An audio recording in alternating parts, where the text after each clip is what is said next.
নমস্কার বন্ধুরা, আহারে বাহারে চ্যানেলে আপনাদের স্বাগতম। আজকে আমি রান্না করব চিকেন দিয়ে আলু দিয়ে গামাখা ঝোল। আপনারা ভিডিওটি দেখতে থাকুন। কড়াই গরম হয়ে গেছে, কড়াইয়ে তেল দিয়ে দিচ্ছি।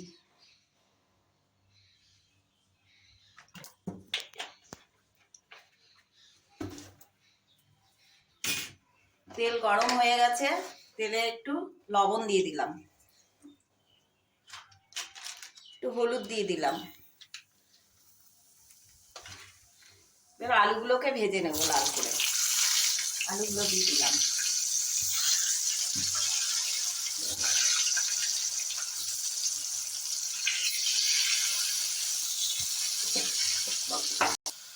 আলু লাল করে ভাজা হয়ে গেছে, তুলে নিচ্ছি।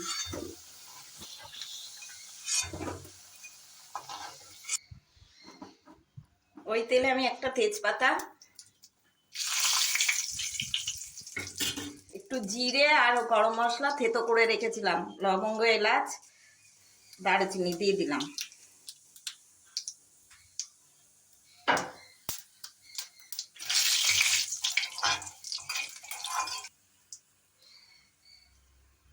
এবার পেঁয়াজগুলো দিয়ে দিলাম, টমেটোটা দিয়ে দিলাম।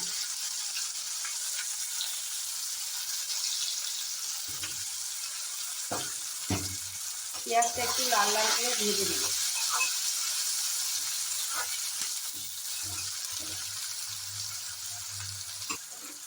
পেঁয়াজটা নরম হওয়ার জন্য একটু লবণ দিয়ে দেবো।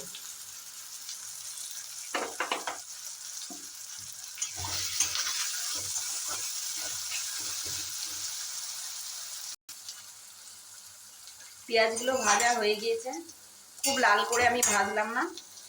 আর মাংসতে আমি আদা, জিরে, রসুন আর 3টে কাঁচা লঙ্কা পেস্ট করে রেখেছিলাম, আর একটু কাঁচা পেঁয়াজ আর সর্ষের তেল, হলুদ, লবণ দিয়ে মাখিয়ে রেখেছি, দিয়ে দিলাম।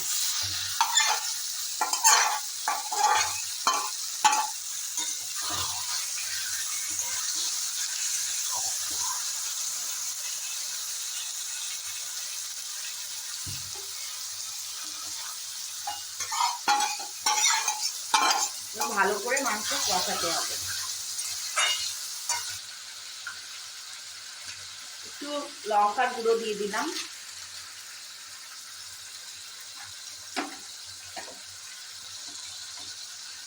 তখন অল্প লবণ দিয়ে মাখিয়ে রেখেছিলাম, এখন পরিমাণ মতো লবণ দিয়ে দিলাম।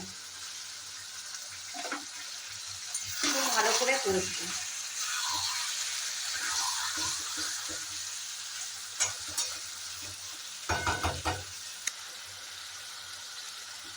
মাংস কষানো হয়ে গেছে, মাংস দিয়ে তেল বেরিয়েছে। এবার আলু দিয়ে আমি 1-2 মিনিট মতো কষাবো, কষিয়ে তারপরে জল দেবো। এরকম করে মাখিয়ে মাংস আপনারা রান্না করে খেয়ে দেখবেন, দারুণ লাগে।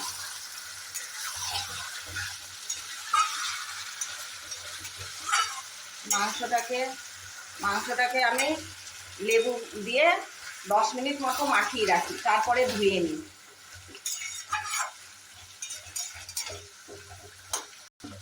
তাহলে আস্তে গন্ধটা চলে যায়।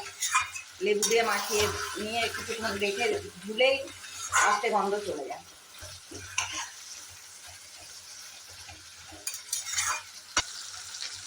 মাংস কষানো হয়ে গেছে, এবার আমি গরম জল দিয়ে দেবো।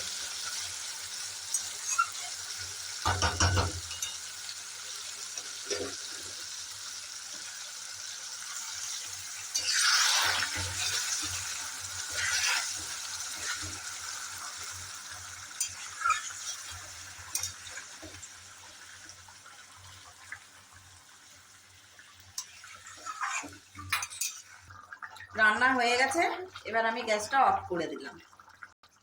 রান্নাটি ভালো লাগলে একটা লাইক, শেয়ার, সাবস্ক্রাইব করতে ভুলবেন না।